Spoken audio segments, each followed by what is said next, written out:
ETV ప్రేక్షకులకు నమస్కారం. శుభమస్తు కార్యక్రమంలో గ్రహపాల మంచానికి స్వాగతం. ఈనాటి శుభమస్తు కార్యక్రమంలోని గ్రహపాల మంచంలో గ్రహాల యొక్క స్థితిగతులు, వాటి యొక్క శుభాశుభ ఫలితాల గురించి పరిశీలిద్దాం. అలాగే ఈరోజు 12 రాశుల వారికి నేటి అదృష్ట సంఖ్య, అదృష్ట వర్ణం, ప్రతికూల ఫలితాల నివృత్తికై ఎటువంటి పరిహారాలు పాటించాలి అనేటువంటి విషయాలను కూడా తెలుసుకుందాం. ముందుగా నేటి పంచాంగ వివరాలు. శ్రీ శుభకృత నామ సంవత్సరం, ఉత్తరాయణం, గ్రీష్మ ఋతువు, జ్యేష్ఠ మాసం. ఈ రోజు తిథి అమావాస్య పూర్తిగా ఉంది. నక్షత్రం మృగశిర, సాయంత్రం 6:32 వరకు. రాహుకాలం మధ్యాహ్నం 3 గంటల నుంచి 4:30 వరకు. ఈ రోజు అమావాస్య. పితృ తర్పణాది కార్యక్రమాలకి చాలా శ్రేయస్కరమైనటువంటి రోజు. ఈ జైవారంతో కూడినటువంటి అమావాస్య రోజున ఆధ్యాత్మిక కార్యక్రమాలు విపరీతమైనటువంటి పరిస్థితులకి అనుకూలంగా మరల్చుతాయి. కృష్ణ సమస్యల్ని పరిష్కరించుకునేటువంటి దిశగా ఈరోజు చేపట్టేటువంటి ఆధ్యాత్మిక కార్యక్రమాలు ఉపకరిస్తాయి. ఇప్పుడు గ్రహాల యొక్క స్థితిగతుల రీత్యా 12 రాశుల వారికి ఏర్పడేటువంటి శుభాశుభ ఫలితాలను పరిశీలిద్దాం. ముందుగా మేషరాశి.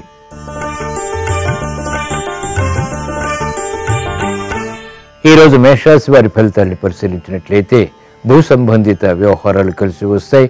ఆరోగ్య విషయంలో జాగ్రత్తలు పాటించాలి. సంభాషణల ద్వారా సమస్యల్ని పరిష్కరించుకునేటువంటి మార్గాలు బాగా ఉపకరిస్తాయి. మానసిక ధైర్యం కొనసాగుతుంది. ఉద్యోగ వ్యవహారాల్లో ప్రోత్సాహం లభిస్తుంది. వ్యయాన్ని నియంత్రించగలుగుతారు. ఆర్థిక పురోభివృద్ధికి చేపట్టేటువంటి కార్యక్రమాలు కూడా లాభిస్తాయి. సంబంధ బాంధవ్యాల విషయంలో జాగ్రత్తలు పాటించాలి.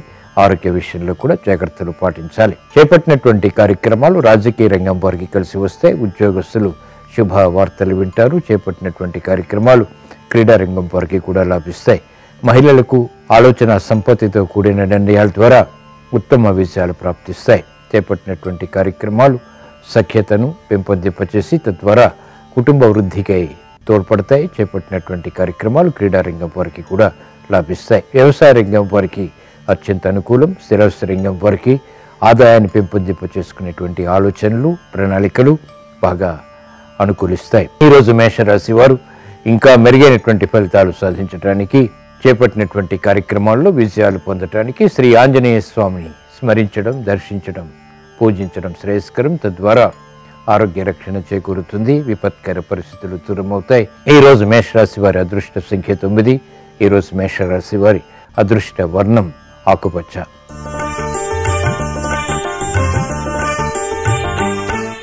ఈరోజు వృషభ రాశి వారి ఫలితాన్ని పరిశీలించినట్లయితే అలంకరణకి ప్రాధాన్యతనిస్తారు. వ్యయం ఎక్కువగా ఉంటుంది. ఆదాయం తగ్గుతుంది. అయినప్పటికీ సంతృప్తికర సంఘటన ద్వారా బలాన్ని పెంపొందింపచేసుకోగలుగుతారు. శుభ పరిణామాలు గృహపరంగా ఇంపును కలిగిస్తాయి. శ్రేయస్సుతో కూడినటువంటి నిర్ణయాలు తీసుకోగలుగుతారు. కళారంగం వారికి అత్యంత అనుకూలం. సినీ రంగం వారికి మంచి ప్రోత్సాహం లభిస్తుంది. చేపట్టినటువంటి కార్యక్రమాలు రాజకీయ రంగం వారికి కూడా అనుకూలతను పెంచుతాయి. సానుకూల నిర్ణయాలు విద్యార్థులకి లాభిస్తాయి. విద్యాపరమైనటువంటి విషయాల్లో ఆకస్మిక ప్రతికూల మార్పుల ద్వారా ఏర్పడినటువంటి ప్రతిష్టంభనకు పరిష్కారాలు లభిస్తాయి. మహిళలకు గృహపరమైనటువంటి విషయాల్లో ఆనందం లభిస్తుంది. ఆర్థికపరమైన, ఆరోగ్యపరమైనటువంటి విషయాలు అనుకూలిస్తాయి. శాస్త్రజ్ఞులకి అత్యంత అనుకూలం. వ్యవసాయ రంగం వారికి మంచి ప్రోత్సాహం లభిస్తుంది. చేపట్టినటువంటి కార్యక్రమాలు క్రీడా రంగం వారికి కూడా సానుకూలతను పెంచుతాయి. ఈరోజు వృషభ రాశి వారు ఇంకా మెరుగైనటువంటి ఫలితాలు సాధించడానికి, వ్యయాన్ని నియంత్రించుకోవటానికి, ఆదాయాన్ని పెంపొందింపచేసుకోవటానికి శ్రీ సుబ్రహ్మణ్య స్వామిని స్మరించడం, పూజించడం, దర్శించడం శ్రేయస్కరం. ఈరోజు వృషభ రాశి వారి అదృష్ట సంఖ్య 9. ఈరోజు వృషభ రాశి వారి అదృష్ట వర్ణం ఎరుపు.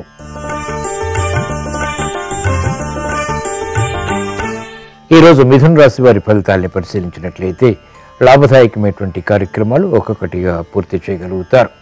సంతోష వార్తలు వింటారు.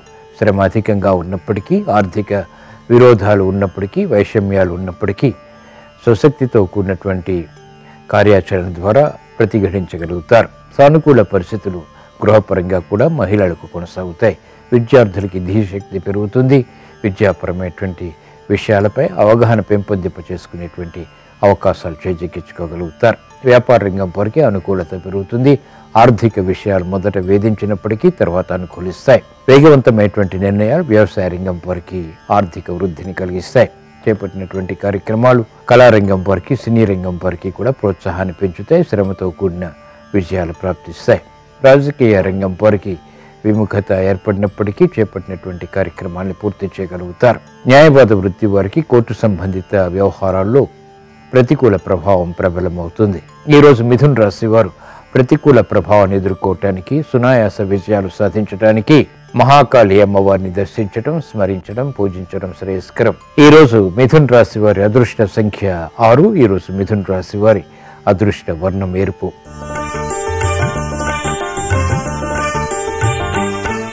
ఈరోజు కర్కాటక రాశి వారి ఫలితాన్ని పరిశీలించినట్లయితే ఆలోచన సంపత్తి కలిగి ఉంటారు. చేపట్టినటువంటి కార్యక్రమాల్లో సమస్యలు ఏర్పడినప్పటికీ పరిష్కరించుకునేటువంటి దిశగా మార్గాలు అన్వేషించగలుగుతారు. లాభదాయకమైనటువంటి కార్యక్రమాలు ఒక్కొక్కటిగా కలిసి వస్తాయి. గతంలో చేసినటువంటి పొరపాట్ల ద్వారా ఏర్పడినటువంటి ప్రతికూల ప్రభావాన్ని తెలివైనటువంటి నిర్ణయాల ద్వారా ఎదుర్కొనేటువంటి శక్తి సామర్థ్యాలు కలిగి ఉంటారు. ఆలోచించి నిర్ణయాలు తీసుకోవడం ద్వారా విజయాలు వ్యాపార రంగం వరకు ఏర్పడతాయి. పెట్టుబడుల విషయంలో ఏర్పడినటువంటి అనుచిత పరిస్థితులు దూరం చేసుకునేటువంటి ప్రయత్నాలు కూడా లాభిస్తాయి. విద్యార్థులకి శుభ పరిణామాలు చోటు చేసుకుంటే విదేశీ సంబంధిత విద్యా ప్రయత్నాలు కూడా కలిసి వస్తాయి. సానుకూల నిర్ణయాలు సినీ రంగం వారికి లాభిస్తాయి. ఆర్థిక వృద్ధిని కలిగిస్తాయి. అభివృద్ధి కార్యక్రమాల్లో క్రీడారంగం వారికి ఆటంకాలు తొలగిపోతాయి. సమస్యలు పరిష్కరించుకునేటువంటి దిశగా రాజకీయ రంగం వారికి మార్గాలు అన్వేషించగలుగుతారు. చేపట్టినటువంటి కార్యక్రమాలు సాఫ్ట్వేర్ రంగం వారికి ఆర్థిక పరమైనటువంటి అంశాల్లో విజయాన్ని కలిగిస్తాయి. ఈరోజు కర్కాటక రాశి వారు ఇంకా మెరుగైనటువంటి ఫలితాలు సాధించడానికి ఈశ్వర దర్శనం, ఈశ్వర అభిషేకం వంటి ప్రక్రియలు ఉపకరిస్తాయి. ఈరోజు కర్కాటక రాశి వారి అదృష్ట సంఖ్య 5. ఈరోజు కర్కాటక రాశి వారి అదృష్ట వర్ణం పసుపు.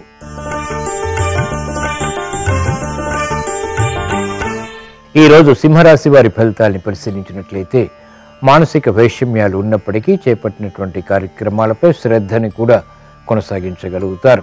ఆలోచన విధానంలో దోషాలు వెలుగులోకి వస్తాయి. సవరించుకోగలుగుతారు, పరిష్కరించుకోగలుగుతారు. చేపట్టినటువంటి కార్యక్రమాలపై పట్టు బిగించగలుగుతారు. సునాయాస విజయాలకే కార్యక్రమాలు చేపట్టి తద్వారా ఏర్పడినటువంటి ప్రతికూల ప్రభావాలని కూడా ఎదుర్కోవాల్సినటువంటి సంఘటనలు ఉంటాయి. కార్యక్రమ నిర్వహణలో నైపుణ్యం తప్పనిసరి, ఓర్పు సహనం తప్పనిసరి, ఆధ్యాత్మిక చింతన తప్పనిసరి. విద్యార్థులకి మందత్వం కొనసాగుతుంది. సూక్ష్మమైనటువంటి విషయాలు వేగవంతంగా గ్రహించలేకపోతారు. తద్వారా సమస్యలు కూడా ఏర్పడతాయి. అయినప్పటికీ పరిష్కరింపబడతాయి. కార్యక్రమ నిర్వహణలో నైపుణ్యం మహిళలు కొనసాగించగలుగుతారు. సానుకూల నిర్ణయాలు వ్యాపార రంగం వారు తీసుకున్నప్పటికీ ఆర్థిక విషయాల్లో అలజడి మాత్రం కొనసాగుతుంది. కార్యక్రమ నిర్వహణలో నైపుణ్యం క్రీడారంగం వారికి తగ్గుతుంది. ప్రత్యర్థులు బలపడతారు. వేగవంతమైనటువంటి నిర్ణయాలు రాజకీయ రంగం వారు తీసుకోలేకపోతారు. ఉద్యోగపరమైనటువంటి విషయాల్లో ఆశించినటువంటి ప్రయోజనాలు క్రమక్రమంగా లభిస్తాయి. ఈరోజు సింహరాశి వారు ఇంకా మెరుగైనటువంటి ఫలితాలు సాధించడానికి, ప్రతికూల ప్రభావాన్ని ఎదుర్కోవటానికి ఈశ్వర స్మరణ ఉపకరిస్తుంది. ఈరోజు సింహరాశి వారి అదృష్ట సంఖ్య 6. ఈరోజు సింహరాశి వారి అదృష్ట వర్ణం ఎరుపు.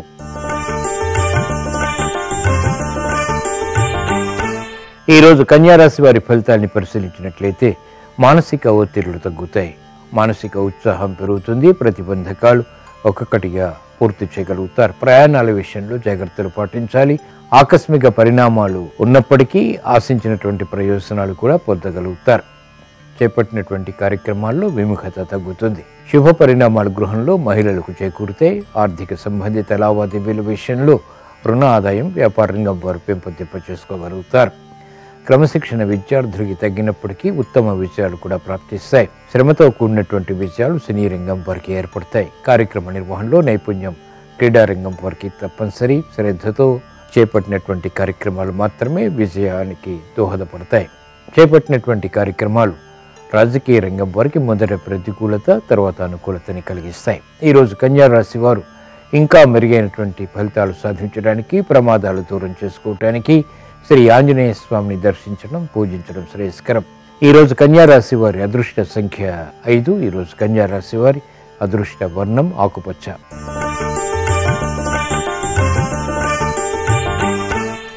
ఈరోజు తులారాశి వారి ఫలితాన్ని పరిశీలించినట్లయితే ఆరోగ్య విషయంలో జాగ్రత్తలు పాటించాలి. ఆకస్మిక పరిణామాలు ఆర్థికంగా ప్రతికూలతని పెంచుతాయి. ఆచితూచి నిర్ణయాలు తీసుకోవాలి. దూకుడు నిర్ణయాలు పనికిరావు. సాహస నిర్ణయాల ద్వారా ప్రతికూల ప్రభావం ఎదుర్కోవాల్సినటువంటి ఆవశ్యకత ఉంటుంది. కఠిన నిర్ణయాలు క్రమశిక్షణ విషయంలో తప్పనిసరి. ఆర్థిక ప్రయోజనాలకే వ్యాపార రంగం వారు చేపట్టేటువంటి కార్యక్రమాల్లో అవరోధాలని చవిచూస్తారు.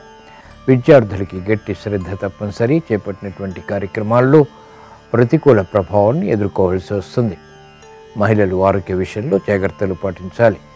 శత్రుభీతి పెరుగుతుంది. కోర్టు సంబంధిత వ్యవహారాల్లో న్యాయవాద వృత్తి వారికి ఆశించినటువంటి విధంగా ఫలితాలు పొందలేకపోతారు. వైద్య వృత్తి వారికి వృత్తిపరమైనటువంటి లోపాలు వెలుగులోకి వస్తాయి. ఆర్థిక సంబంధిత లావాదేవీల విషయంలో సినీ రంగం వారు జాగ్రత్తలు పాటించాలి. మానసిక ఒత్తిళ్లు పెరిగేటువంటి సంఘటనలు లేకపోలేదు. ఈరోజు తులారాశి వారు ఇంకా మెరుగైనటువంటి ఫలితాలు సాధించడానికి చేపట్టినటువంటి కార్యక్రమాల్లో విజయాలు సాధించడానికి మహాకాళి అమ్మవారిని దర్శించడం, పూజించడం శ్రేయస్కరం. తద్వారా విపత్కర పరిస్థితులు దూరమవుతాయి. మానసిక క్లేశాలు కనుమరుగవుతాయి. ఈరోజు తులారాశి వారి అదృష్ట సంఖ్య 9. ఈరోజు తులారాశి వారి అదృష్ట వర్ణం ఆకుపచ్చ.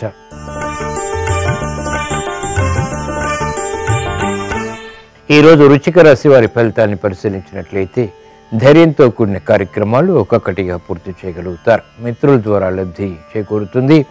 సానుకూల నిర్ణయాలు వ్యాపారపరంగా కూడా పొందగలుగుతారు. ఉద్యోగ వ్యవహారాల్లో చిరు సమస్యలు, కాలయాపన వంటివి కొనసాగుతాయి. తెలివైనటువంటి నిర్ణయాల ద్వారా సమస్యలు పరిష్కరించుకునేటువంటి మార్గాలు అన్వేషించగలుగుతారు. శత్రువులపై విజృంభించగలుగుతారు. మానసిక ధైర్యం కొనసాగుతుంది. భూ సంబంధిత వ్యవహారాల్లో ఏర్పడినటువంటి సమస్యలు పరిష్కరింపబడతాయి. స్థిరాస్తి రంగం వారికి ఆర్థిక విషయాలు కలిసి వస్తాయి. మానసిక ఒత్తిళ్లు మహిళలకు తగ్గుతాయి. కోర్టు సంబంధిత వ్యవహారాల్లో న్యాయవాద వృత్తి వారికి ఉత్తమ విజయాలు ప్రాప్తిస్తాయి. రాజకీయ రంగం వారికి ప్రతికూలత ఉంటుంది. అయినప్పటికీ గట్టి పట్టుదలతో కూడినటువంటి కార్యాచరణ బాగా కలిసి వస్తుంది. చేపట్టినటువంటి కార్యక్రమాలు కళారంగం వారికి, సినీ రంగం వారికి కూడా ప్రోత్సాహాన్ని పెంచుతాయి. ఈరోజు వృశ్చిక రాశి వారు ఇంకా మెరుగైనటువంటి ఫలితాలు సాధించడానికి, మానసిక ధైర్యాన్ని పెంపొందింప చేసుకోవటానికి శ్రీ దక్షిణామూర్తిని దర్శించడం, సేవించడం శ్రేయస్కరం. ఈరోజు వృశ్చిక రాశి వారి అదృష్ట సంఖ్య 9. ఈరోజు వృశ్చిక రాశి వారి అదృష్ట వర్ణం ఎరుపు.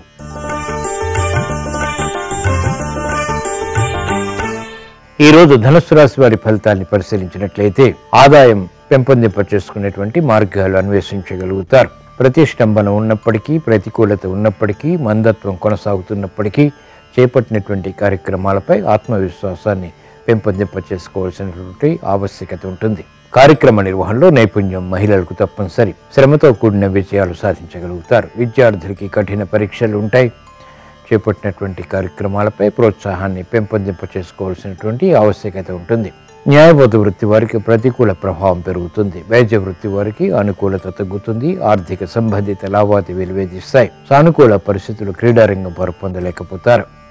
అనిశ్చిత పరిస్థితుల నుంచి బయటికి రావడానికి చేసేటువంటి ప్రయత్నాలు రాజకీయ రంగం వారికి మెల్లమెల్లగా ఉపకరిస్తాయి. బలమైన మిత్రుల ద్వారా లబ్ధి పొందేటువంటి సంఘటనలు లేకపోలేదు. ఈరోజు ధనుస్సు రాశి వారు ఇంకా మెరుగైనటువంటి ఫలితాలు సాధించడానికి, చేపట్టినటువంటి కార్యక్రమాల్లో విజయాలు పొందటానికి శ్రీ సుబ్రహ్మణ్య స్వామిని దర్శించడం, పూజించడం శ్రేయస్కరం. ఈరోజు ధనుస్సు రాశి వారి అదృష్ట సంఖ్య 9. ఈరోజు ధనుస్సు రాశి వారి అదృష్ట వర్ణం ఎరుపు.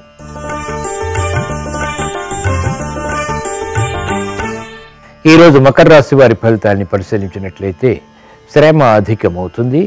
ఆర్థిక విషయాల్లో వేగవంతమైనటువంటి నిర్ణయాలు తీసుకోలేకపోతారు. డబ్బు నీరులా ఖర్చు అవుతుంది. చేపట్టినటువంటి కార్యక్రమాలపై పట్టు బిగించలేకపోతారు. ఆర్థిక విషయాల్లో జాగ్రత్తలు వహించాలి. ఆదాయం కంటే వ్యయం పెరుగుతుంది. మానసిక చింతన పెరుగుతుంది. చేపట్టినటువంటి కార్యక్రమాల్లో ఏకాగ్రత కూడా తగ్గుతుంది. అవమానకర సంఘటనలు వ్యాపార రంగం వారు క్రమక్రమంగా ఎదుర్కోగలుగుతారు.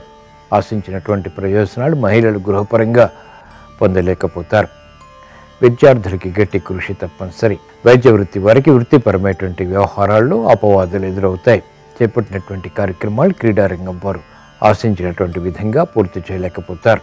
ఈరోజు మకర రాశి వారు ధైర్యంతో కూడిన విజయాలు సాధించడానికి, కఠిన పరీక్షల్ని ఎదుర్కోవటానికి, క్లిష్ట పరిస్థితులు దూరం చేసుకోవటానికి శ్రీ ఆంజనేయ స్వామిని దర్శించడం, పూజించడం శ్రేయస్కరం. ఈరోజు మకర రాశి వారి అదృష్ట సంఖ్య 1. ఈరోజు మకర రాశి వారి అదృష్ట వర్ణం ఎరుపు.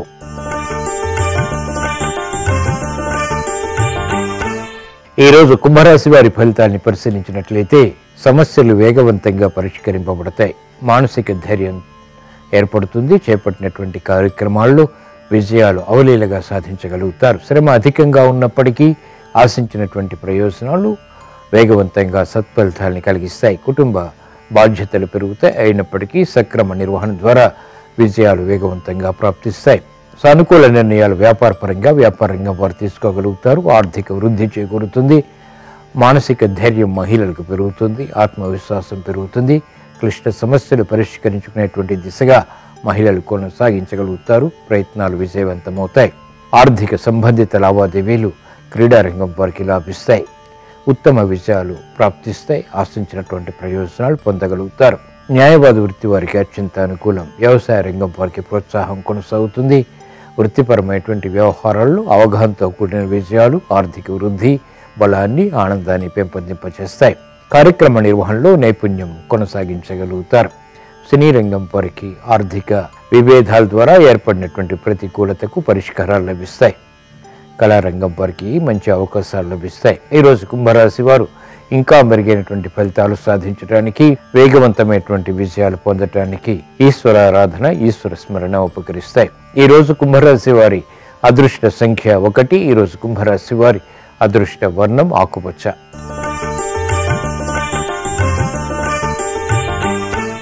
ఈరోజు మీనరాశి వారి ఫలితాన్ని పరిశీలించినట్లయితే సంభాషణల విషయంలో జాగ్రత్తలు పాటించాలి. వ్యయం అధికమవుతుంది. ఆదాయం తగ్గుతుంది. తత్తరపాటు సంఘటనలు వృత్తిపరంగా చోటు చేసుకుంటే తెలివైన నిర్ణయాలు తీసుకున్నప్పటికీ ప్రలోభాల ద్వారా ఏర్పడినటువంటి ప్రతికూలత ద్వారా విభేదాలు ఎదుర్కోవాల్సినటువంటి సంఘటనలు ఉంటాయి. కార్యక్రమ నిర్వహణలో జాగ్రత్తలు పాటించాలి. ఆచితూచి నిర్ణయాలు తీసుకోవాలి. దూకుడు నిర్ణయాలు పనికిరావు. కుటుంబ బాధ్యతలు మహిళలకు పెరుగుతాయి.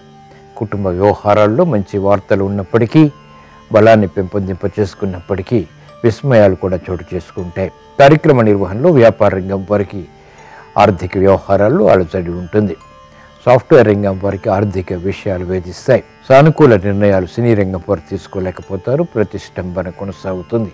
సందిగ్ధతతో కూడినటువంటి కార్యాచరణ విద్యార్థులు కొనసాగించగలుగుతారు. ఈరోజు మీనరాశి వారు ఇంకా మెరుగైనటువంటి ఫలితాలు సాధించడానికి చేపట్టినటువంటి కార్యక్రమాల్లో విభేదాలు దూరం చేసుకోవటానికి శ్రీ సుబ్రహ్మణ్య స్వామిని దర్శించడం, పూజించడం శ్రేయస్కరం. తద్వారా ఆశించినటువంటి ప్రయోజనాల్లో విజయాలు సాధించగలుగుతారు. ఈరోజు మీనరాశి వారి అదృష్ట సంఖ్య 3. ఈరోజు మీనరాశి వారి అదృష్ట వర్ణం పసుపు. ఇవి ఈరోజు ద్వాదశ రాశుల వారికి ఏర్పడేటువంటి శుభాశుభ ఫలితాలు. ఈరోజు ద్వాదశ రాశుల వారికి అత్యంత శుభ ఫలితాలు చేకూరాలని, వృత్తి, వ్యాపార, ఉద్యోగ సంబంధిత కార్యక్రమాల్లో విజయాలు సాధించాలని, సాహసోపేతమైనటువంటి నిర్ణయాల ద్వారా క్లిష్ట సమస్యలు పరిష్కరించుకునేటువంటి మార్గాలు పొందగలుగుతారని శ్రీ ఆంజనేయ స్వామిని ప్రార్థిస్తూ స్వస్తి. శ్రీరస్తు శుభమస్తు. ఈరోజు అమావాస్య, మంగళవారం. మంగళవారంతో కూడిన అమావాస్య సందర్భంగా కొన్ని ప్రత్యేకమైన నియమాలు పాటిస్తే సకల శుభాలు కలుగుతాయి. ప్రధానంగా అష్టైశ్వర్యాలు, భోగభాగ్యాలు సిద్ధింపజేసుకోవటానికి మంగళవారంతో కూడిన అమావాస్య సందర్భంగా నవధాన్యాలకు సంబంధించిన పరిహారం పాటించాలి. నవధాన్యాలు నీళ్లలో నానబెట్టి శ్రీ మహాలక్ష్మీదేవి చిత్రపటం దగ్గర ఉంచి లక్ష్మీదేవిని పూజించి ఆ తర్వాత నవధాన్యాలు పరిశుభ్రమైన ప్రదేశంలో చల్లాలి. ఆ నవధాన్యాలు మొలకలు వచ్చిన తర్వాత గోవుకు ఆహారంగా తినిపించాలి. మంగళవారంతో కూడిన అమావాస్య సందర్భంగా ఈ నవధాన్యాల పరిహారం పాటిస్తే ఆర్థిక ఇబ్బందుల నుంచి సులభంగా బయటపడవచ్చు. అలాగే జాతకంలో పితృదోషాలు, పితృశాపాలు ఉన్నవాళ్ళు ఆ పితృదోషాలు, పితృశాపాల తీవ్రతను తగ్గింపజేసుకోవడానికి దగ్గరలో ఉన్నటువంటి రావి చెట్టు దగ్గరకు వెళ్ళి రావి చెట్టు మొదట్లో ప్రమిద ఉంచి ఆవ నూనె పోసి 12 ఒత్తులు వేసి దీపాన్ని వెలిగించాలి. ఆ తర్వాత దగ్గరలో ఉన్నటువంటి దేవాలయం బయట 11 మందికి పులిహోర పంచిపెట్టాలి. ఇలా చేస్తే జాతకంలో ఉన్న పితృదోషాలు, పితృశాపాల తీవ్రతను తగ్గింపజేసుకోవచ్చు. అదేవిధంగా బార్లీ గింజలు పాలల్లో కడిగి ఆ తర్వాత నీళ్లతో శుభ్రం చేసి పారే నీళ్లలో విడిచిపెట్టడం ద్వారా జాతక దోషాల తీవ్రతను తగ్గింపజేసుకోవచ్చు. అమావాస్య మంగళవారంతో కలిసి వచ్చింది కాబట్టి పాలు దానం ఇచ్చినట్లయితే పూర్వీకుల ఆస్తులు తొందరగా సిద్ధింపజేసుకోవటానికి ఇది విశేషంగా సహకరిస్తుంది. అమావాస్య కాబట్టి రాత్రిపూట భోజనం చేయరాదు, కేవలం పగలు మాత్రమే భోజనం చేయాలి. అమావాస్య దానం ఉత్తమ ఫలితాలను కలిగింపజేస్తుంది. అలాగే గోమాతకు పచ్చగడ్డి ఆహారంగా తినిపించడం ద్వారా సకల శుభాలను సిద్ధింపజేసుకోవచ్చు. ఈరోజు దుర్గా ఆరాధన చేయడం ద్వారా, శివుణ్ణి పూజించడం ద్వారా విశేషమైన శుభ ఫలితాలను సిద్ధింపజేసుకోవచ్చు.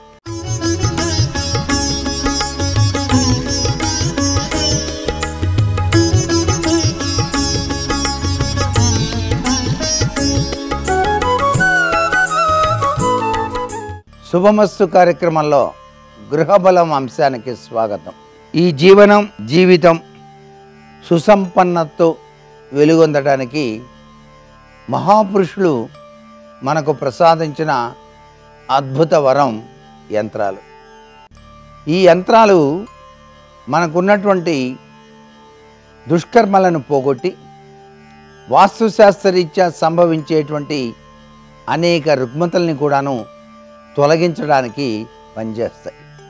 అయితే ఈ యంత్రాల్ని ప్రతిష్ఠ చేయించుకునేటువంటి వాళ్ళు, అంటే ఈ యంత్రాల్ని తమ ఇంట్లో ఉంచుకునేటువంటి వాళ్ళు వాళ్ళ యొక్క గోత్రనామాలతో దానికి తగినటువంటి జపతపాదులు నిర్వహించిన పిదపై యంత్రాన్ని గృహంలో తగిలించుకోవాలి. ఈ యంత్రానికి ఉన్నటువంటి బీజాక్షర సంపుటి మన ఇంటిని సంరక్షించడంతో పాటుగా అనేక రీతుల్లో మనకు అభివృద్ధిని కలిగించడానికి ఆస్కారాలు ఉంటాయి. మంత్రాల దివ్యవంతమైన శక్తి పుంజాలు ఆ ఇంటిని పురోభివృద్ధిని చాలా చక్కగా సంరక్షిస్తూ ఉంటాయన్నమాట. అందుకే ఒక్కొక్క యంత్రం ఒక్కొక్క దివ్యవంతమైన శక్తితత్వాన్ని మనకు ప్రసాదిస్తుంది అని చెప్పేసి శాస్త్రాల్లో తెలియజేశారు. చాలామంది పూజ చేసేటువంటి తమ మందిరంలో శ్రీయంత్రాన్ని కూడా ఉంచుకుంటారు. శ్రీయంత్రం అనేది సాక్షాత్తు జగన్మాత స్వరూపిణి యొక్క తత్వానికి నిదర్శనం. ఆమె నివసించేటువంటి చింతామణి ద్వార తత్వంలో శ్రీచక్ర నివాసిని ఆమె. అందుచేత శ్రీయంత్రాన్ని ఎవరైతే ఇంట్లో ఉంచుకొని పూజ చేస్తారో వారు దానికి తగినటువంటి నియమనిష్టలను కూడా పాటించాల్సి ఉంటుంది. పూజాది కార్యక్రమాలు తెలుసుకొని ఆచరించవలసిన పరిస్థితి ఎంతైనా ఉంటుంది. కుంకుమార్చన చేయటం, ఎరుపు రంగు కలిగినటువంటి మందార పుష్పాన్ని ఆ యంత్రం పైన ఉంచటం, నైవేద్యాదులు నిర్వహించటం అనేటువంటిది శ్రీయంత్రాన్ని స్థాపించుకొని పూజ చేసుకునేటువంటి ప్రతి ఒక్కరూ గృహంలో పాటించవలసిన నియమంగా మనకు శాస్త్రాలు తెలియజేస్తున్నాయి. అలా కాకుండా కేవలం పూజా మందిరంలో ఉంచి రోజు పూజ చేయలేనటువంటి వాళ్ళు గోడకు కూడాను శ్రీయంత్రాన్ని తగిలించుకొని రోజు ఒక పువ్వు కూడాను పెట్టుకోవచ్చు. అది చిత్రపటం ద్వారా చేసేటువంటి విధి విధానం. ఆ విధానం వల్ల కూడాను ఆ దివ్యవంతమైన శక్తి ఇంటిని సంరక్షిస్తుంది. నరఘోష, నరప్రభావం లాంటివి రాకుండా సంరక్షించేటువంటి శక్తి తత్వం ఆ యొక్క శ్రీచక్ర యంత్రములో దాగిన పరమార్థ లక్షణంగా మనకు శాస్త్రాలు అభివర్ణిస్తున్నాయి. అయితే మనం ఆ యంత్రాల్ని సుస్థిరవంతమైనటువంటి స్థానాల్లో ఉంచి పూజించడం వల్లనే పెక్కు లాభాలు కలుగుతాయని కూడాను శాస్త్రం తెలియజేస్తోంది. అంతేకాకుండా వైభవలక్ష్మి యంత్రం అని చెప్పేసి ఉంది. ఈ వైభవలక్ష్మి యంత్రం అనేది ధనధాన్య అభివృద్ధికి నిదర్శనంగా చెప్పడం జరిగింది. ఈ యంత్రాన్ని స్థాపితం చేసినప్పుడు తప్పనిసరిగా తెలుపు రంగు పుష్పాలతో పూజ చేయడంతో పాటుగా లక్ష్మీ అష్టోత్తర శతనామావళి చదివి ఆవు పాలతో చేసినటువంటి పరవాణాన్ని నైవేద్యంగా ప్రతి శుక్రవారం కూడాను ఆ ఇంట్లో ఆచరించేటువంటి సాంప్రదాయ లక్షణం ఉంది. ఎవరైతే ఆ విధంగా ఆచరించగలము అనుకుంటారో వారు ఈ యొక్క యంత్రాన్ని ఇంట్లో ఉంచుకోవచ్చు. వైభవలక్ష్మి వ్రతం ఆచరించే వాళ్ళు కూడా ఉన్నారు కొంతమంది. వైభవలక్ష్మి వ్రతాన్ని ఆచరించి వైభవలక్ష్మి యంత్రాన్ని గృహంలో గనక ఉంచుకున్నట్లయితే ఐశ్వర్య ప్రాప్తి కలుగుతుంది అని చెప్పేసి శాస్త్రం. అలాగే శ్రీ మహాలక్ష్మి యంత్రం. మహాలక్ష్మి అంటేనే ధన ప్రాప్తి యోగం. మహాలక్ష్మి యంత్రాన్ని పరిపూర్ణంగా పూజా మందిరంలో ఉంచుకొని నిత్యం కూడాను ధూప దీప నైవేద్యాలు సమర్పిస్తూ ఆ తల్లికి ఇష్టమైనటువంటి పూలతోటి వివిధ రకాలైనటువంటి అర్చనలతోటి ఆమెను సంతృప్తిపరిచినట్లయితే లక్ష్మీదేవి మన్ని అనుగ్రహిస్తుంది. లక్ష్మీదేవి పక్కన గణేష యంత్రం కూడా పెట్టాలి. ఎందుకంటే గణేశుడు స్థితిపతి, నిధిపతి, ప్రియపతి కాబట్టి ఆయన లక్ష్మీదేవిని నిలబడేట్టుగా ఆ తల్లి మన ఇంట్లో ఉండేటట్టుగా చేసేటువంటి శక్తితత్వం ఎక్కువగా కనిపిస్తుంది. కాబట్టి ఈ విధి విధానాన్ని పాటించాల్సి ఉంటుంది. అలాగే చాలామంది వ్యాపారం బాగా అభివృద్ధి కావాలి అని చెప్పేసి వ్యాపార అభివృద్ధి యంత్రము అని సుదర్శన యంత్రం అంటారు. ఆ సుదర్శన తత్వం అంతా విష్ణుదేవునికి సంబంధించినటువంటి లక్షణంతో కూడి ఉంటుంది. ఆ యంత్రాన్ని గోడకు తగిలించి నిత్యం గనక అగరబత్తీలు గనక అక్కడ గనక చూపించి నమస్కారం చేసి బెల్లం ముక్కైనా సరే నైవేద్యంగా సమర్పించి బయట ఎవరికైనా దానం చేసినా కూడాను చాలా విశిష్టవంతమైన వ్యాపార యోగం సిద్ధిస్తుంది. విష్ణు సహస్రనామ స్తోత్ర పఠనం ఎప్పుడైనా సరే ఈ యంత్రం ఉన్నటువంటి వాళ్ళు పఠించడం వల్ల కూడాను విశిష్టవంతమైనటువంటి యోగం కలిగి తీరుతుంది అని చెప్పేసి మనకు శాస్త్రంలో చెప్పినటువంటి నిగూఢ రహస్యం అన్నమాట. అలాగే హనుమాన్ యంత్రాలు అని చెప్పేసి ఉన్నాయి. ఈ హనుమాన్ యంత్రాలు అనేటువంటివి భూసమంతమైన వ్యాపారాదులు చేసే వాళ్ళకి బాగా పనికొస్తాయి. స్థల విక్రయం కావాలి, స్థలం తొందరగా అమ్ముడుపోవాలి, అప్పుల నుంచి బయటపడాలి అన్నప్పుడు ఆంజనేయ స్వామి వారికి సంబంధించిన ఈ యొక్క హనుమాన్ యంత్రాన్ని ఆలయం దగ్గరికి తీసుకువెళ్ళి సింధూరంతో పూజ చేయించి హనుమాన్ సంబంధమైనటువంటి మంత్రరాజంతో కూడినటువంటి యంత్రాన్ని ఇంటికి తెచ్చుకొని హనుమత్ బడబాలన స్తోత్రాన్ని పఠించి గనక మీ ఇంట్లో ఆ యంత్రాన్ని ఉంచి రోజు గనక వడపప్పు పానకం నైవేద్యంగా సమర్పించినట్లయితే మీ కోరిక చెప్పుకున్నట్లయితే భూసమంతమైన వివాదాస్పదములన్నీ కూడా తొలగిపోయి భూమిని విక్రయించడానికి వలసినటువంటి విధి విధానాన్ని ఆ వాయునందనుడు మనకు ప్రసాదిస్తాడు అని చెప్పేసి ఈ యంత్రరాజ్యం వలన గ్రహించవలసినటువంటి విధి విధానంగా చెప్తాం. మరికొన్ని ముఖ్య విషయాలు రేపటి శుభమస్తు కార్యక్రమంలోని గృహబల అంశంలో తెలుసుకుందామా? మరి సర్వే జనా సుఖినో భవంతు.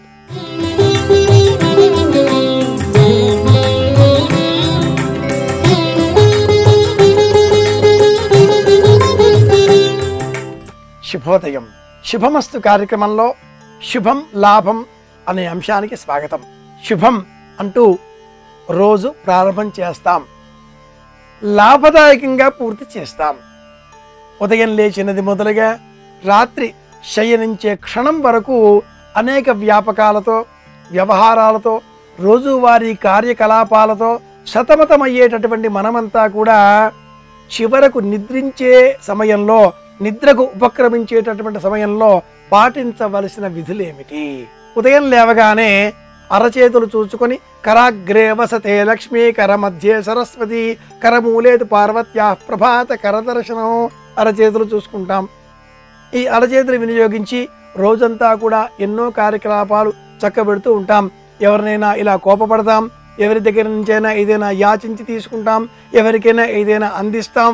అలాగే ఈ చేతిని వినియోగించి భోజనం చేస్తాం, ఎవరికైనా రెండు చేతులు వినియోగించి నమస్కరిస్తాం, ఈ చేతిని వినియోగించి అనేక పనులు చేస్తాం, వ్రాస్తాం, యాంత్రిక పరికరాలపైన పనులు చేస్తాం.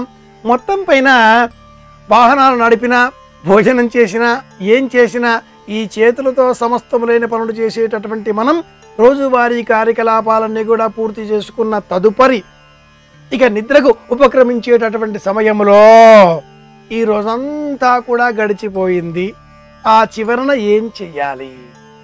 ఏం చేసి నిద్రపోతే మళ్ళీ మనకు పరమేశ్వరానుగ్రహం లభిస్తుంది, మరుసటి రోజు శుభకరంగా, శోభస్కరంగా, శుభం లాభం కలిగించే విధంగా మనకు అందుతుంది, పరమేశ్వరానుగ్రహం లభిస్తుంది?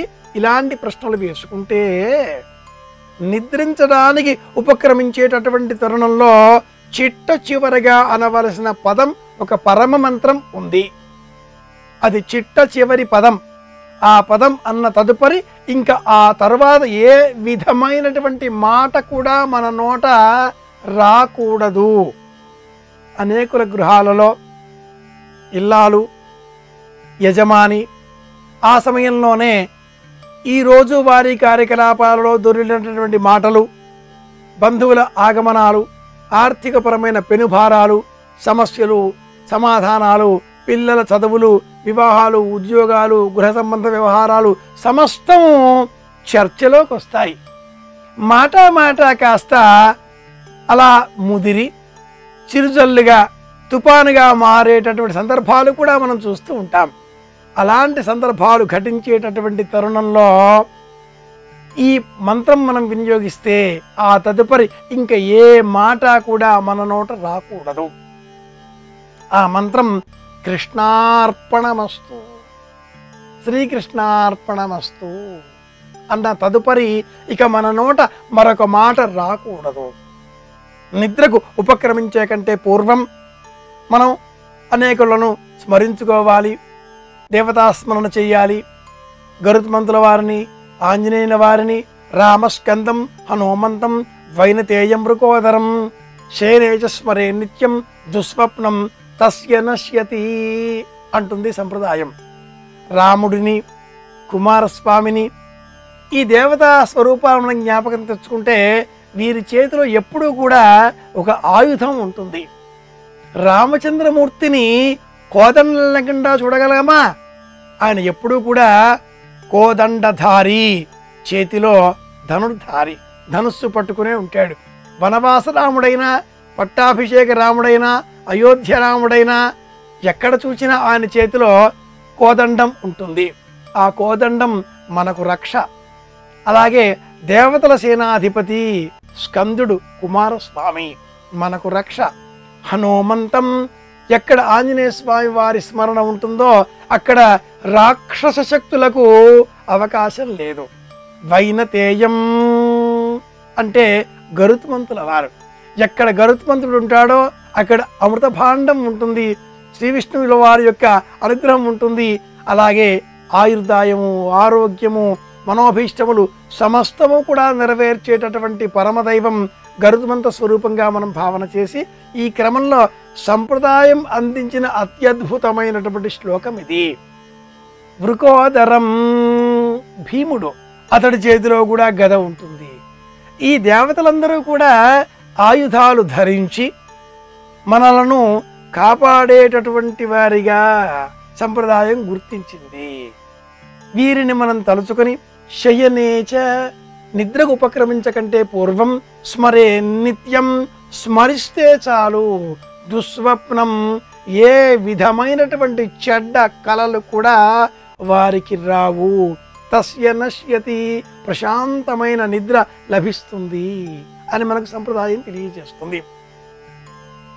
సంస్కృత సాహిత్యంలో నిద్రా దరిద్రుడి కథ ఒకటి ఉంది. ఒక వ్యక్తి మహాపండితుడు నిద్రకు ఉపక్రమించాడు. నిద్రలో ఉండగా అపురూపమైన సౌందర్యవతి అతడికి కనిపించింది. ఆ యువతిని నీవెవరు అని ప్రశ్నించబోగా నిద్రాభంగమైంది. మెలకువ కావడంతో ఆ కలలో ఉండేటటువంటి సౌందర్యవతి కనిపించలేదు. దానితో అతడు మళ్ళీ నిద్రకు ఉపక్రమించే ప్రయత్నం చేశాడు. కానీ ఆ నిద్ర రాకపోవడంతో బిల్హణీయం అనే కవిత్వం రాసినట్లుగా మనకు సంప్రదాయజ్ఞులు ఒక చిత్రమైన కథ చెబుతారు. నిద్ర దరిద్రుడి కథగా మనకు పెద్దలు ఈ కథలను అభివర్ణిస్తూ ఉంటారు.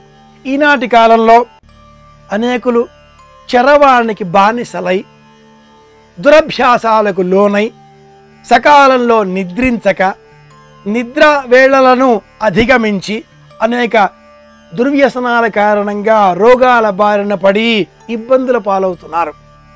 నిజానికి నిద్రకు ఉపక్రమించినటువంటి కాలం రాత్రి 9 గంటలు మొదలుగా తెల్లవారుజాము 3 గంటల వరకు.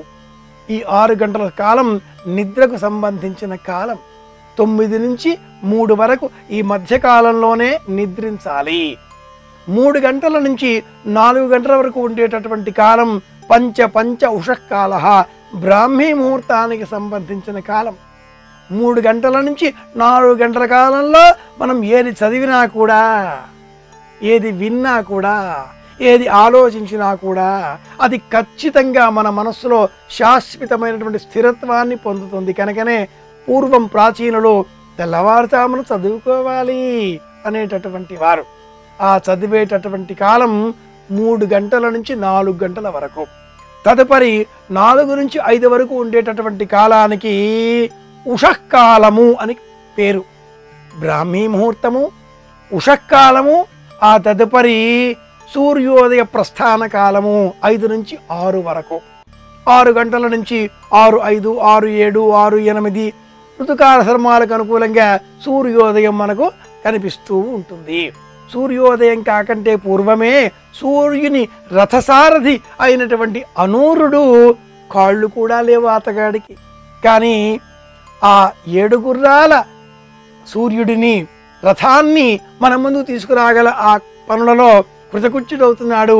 తన ధర్మాన్ని చక్కగా నిర్వర్తిస్తున్నాడు. అన్ని అవయవాలు సరిగా ఉన్న మనం నిత్యక్రియలకు సరిగా ఉపక్రమిస్తున్నామా, ధర్మబద్ధంగా జీవిస్తున్నామా అనేటటువంటి సందర్భాలన్నింటినీ కూడా తలచుకొని ధర్మబద్ధంగా వ్యవహరించే నిమిత్తమే సనాతన ధర్మం ఇలాంటి విషయాలన్నింటినీ కూడా మనకు బోధించింది. మళ్ళీ కలుసుకుందాం. అందరి క్షేమాన్ని కోరదాం. శుభమస్తు.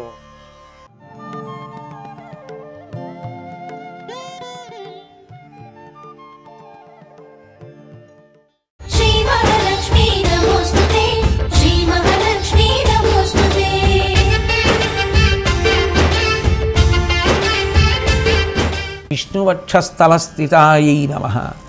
ఆయన యొక్క వక్షస్థలమునందు అధివసించి ఉన్నటువంటి శ్రీ మహాలక్ష్మియే ఆ తల్లి ఎప్పుడూ చిరునవ్వులు నవ్విస్తూ, ఆ చిరునవ్వులు నవ్వుతూ లోకాన్ని అనుగ్రహిస్తూ ఉంటుంది. ఆమెయే ఆయన యొక్క ఆ దయాస్వరూపిణిగా నిలబడుతూ ఉంటుంది. అందుకే శంకరాచార్యుల వారు విష్ణుపాదాదికి శాంత స్తోత్రం చేశారు.